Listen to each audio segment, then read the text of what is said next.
بسم الله الرحمن الرحيم. إذا وقعت الواقعة ليس لوقعتها كاذبة خافضة رافعة إذا رجت الأرض رجا وبست الجبال بسا فكانت هباء منبثا وكنتم أزواجا ثلاثا فأصحاب الميمنة ما أصحاب الميمنة وأصحاب المشأمة ما أصحاب المشأمة والسابقون السابقون أولئك المقربون في جنات النعيم ثلة من الأولين وقليل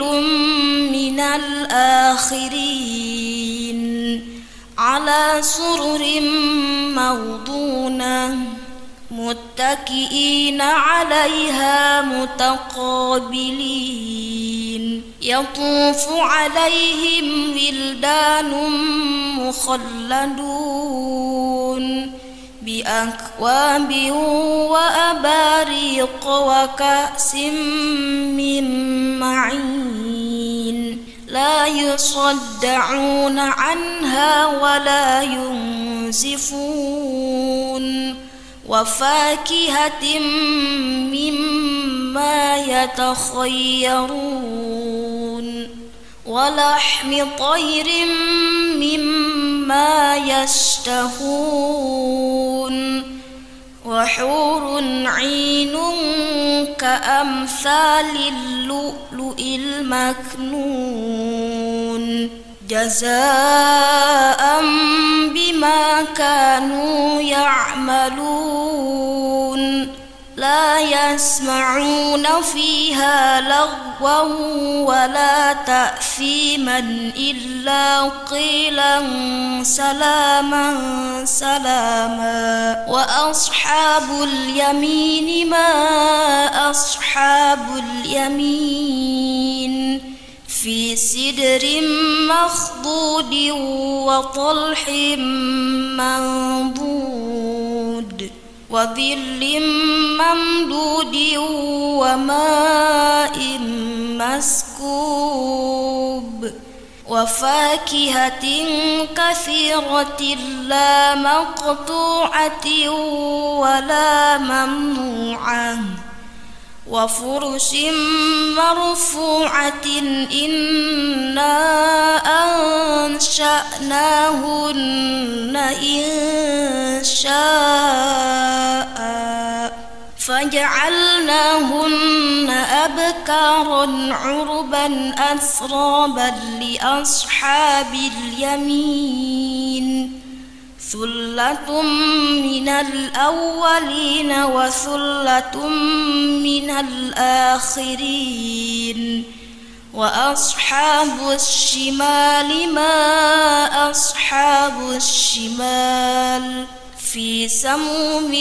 وحميم وظل من يحموم لا بارد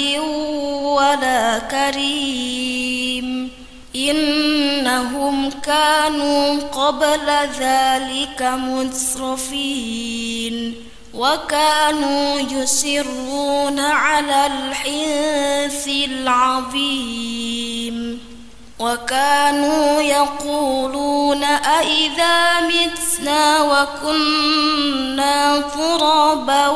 وعظاما أإنا لمبعوثون أو آباؤنا الأولون قل إن الأولين والآخرين لمجموعون إلى ميقات يوم معلوم بينكم أيها الضالون المكذبون لآكلون من شجر من زقوم فمالئون منها البطون فشاربون عليه من الحميم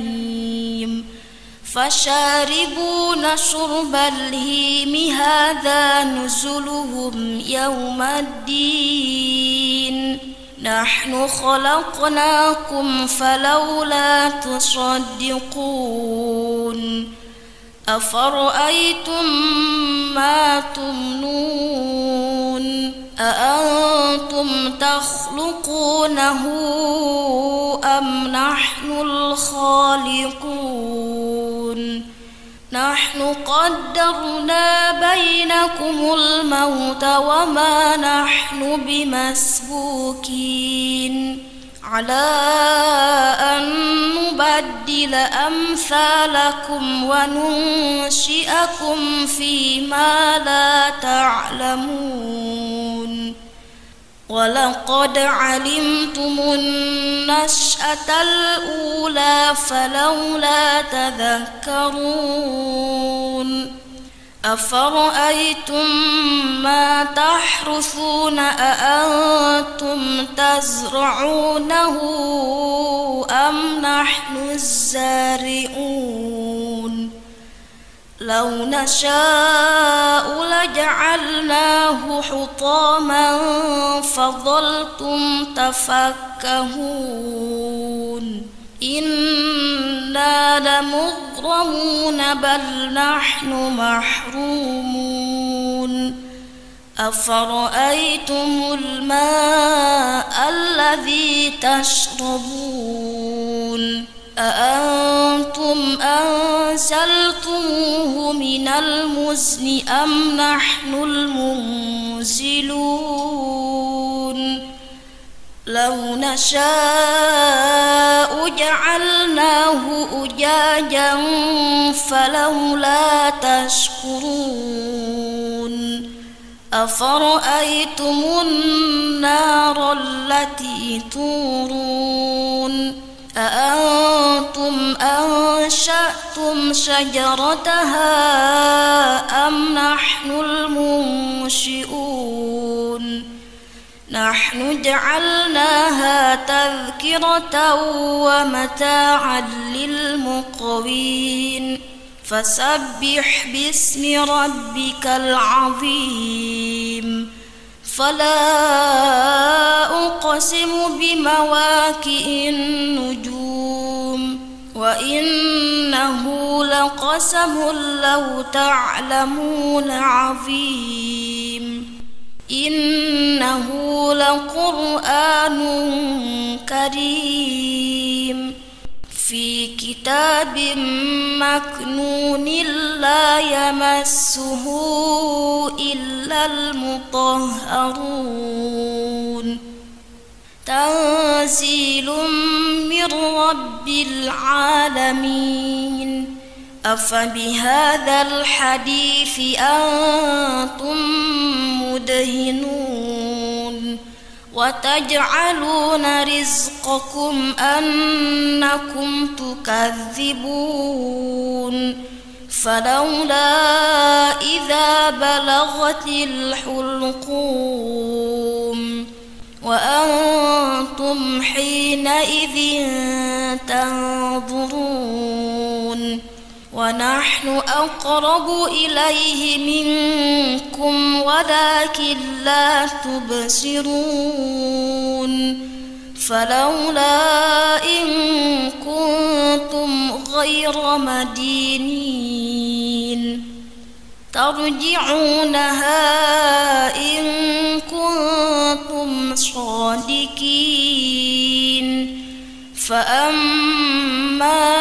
إن كان من المقربين فروح